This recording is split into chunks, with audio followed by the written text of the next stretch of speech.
At EEOC, there are basically three types of damages that you can be awarded.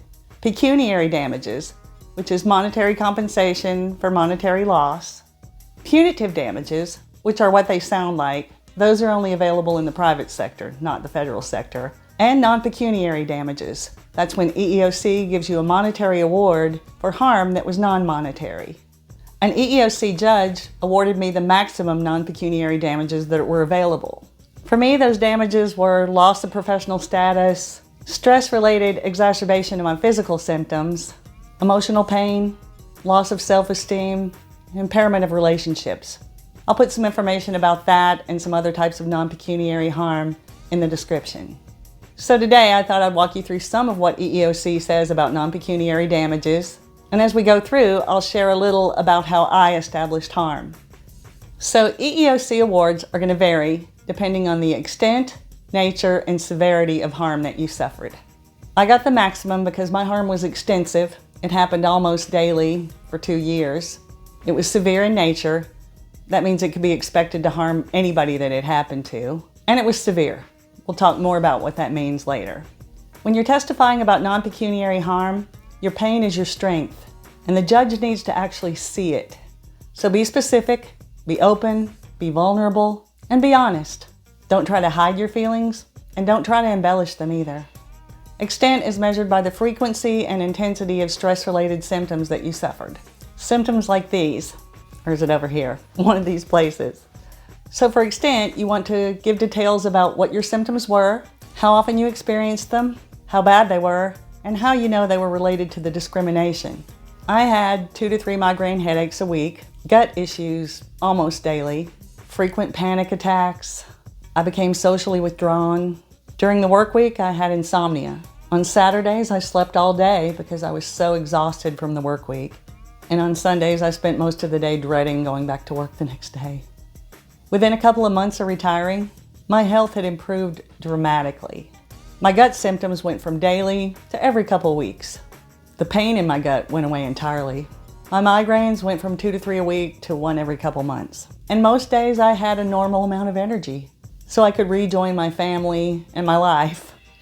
Nature has to do with whether what happened to you would harm anybody that it happened to. EEOC very clearly understood the nature of my harm. What NASA did to me by refusing to accommodate me would be illegal to do to a convicted felon. That's how bad it was. I had to paint a picture for the judge of exactly what it was like to be me.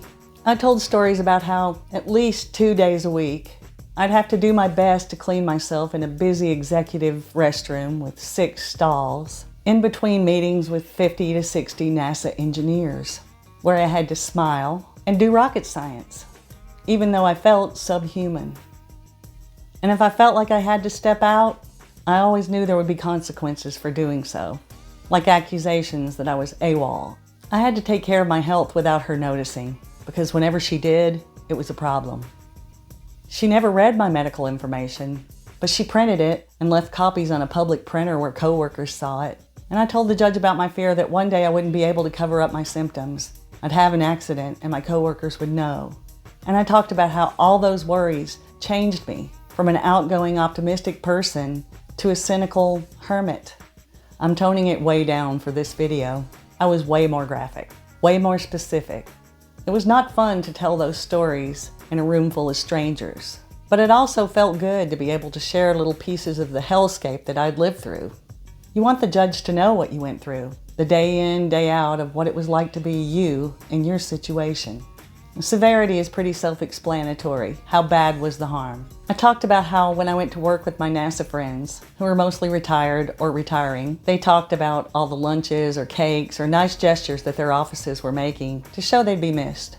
And while I was happy for my friends, I felt ashamed because I didn't feel appreciated and I didn't feel like I was going to be missed. A week before my last day, my boss sent her receptionist to my office to ask if I'd rather have a cake or go out for a nice lunch. And I picked the cake because I wanted to be able to say goodbye to everyone.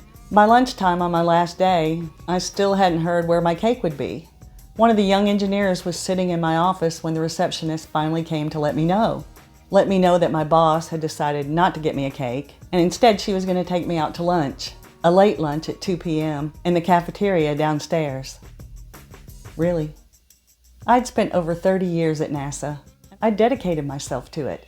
And 34 years of dedication came down to an offer for a late lunch in the cafeteria downstairs, alone with a boss who very clearly didn't value me. At least that's what she had planned. Besides you telling your story in detail, testimony from friends and family about the observable changes in your behavior can bolster your testimony. In his testimony, my husband talked about how he'd lost his beautiful and vivacious wife in some detail. It hurt, but his testimony was a big help. EEOC says that if you're specific enough about the harm you suffered, you may not need corroboration at all. My judge said that he found my testimony credible about the harm that I'd suffered. And he also mentioned what my husband had to say. So his decision was based pretty much on my testimony and my husband's, which should be encouraging for you. What NASA did to me, it's not the worst thing that ever happened to anybody, but EEOC felt that it was bad enough to warrant a maximum award. The stories that I shared with them made 3 points very clearly. First, that I was harmed. Second, that it was extensive, cruel, and severe. And third, that it was a direct result of not being accommodated by NASA. I hope that some of my stories will help you figure out how to tell your own. For this one part of the process, determining your non-pecuniary damages, your personal hell might just be your biggest strength. Fight smart and hang in to win.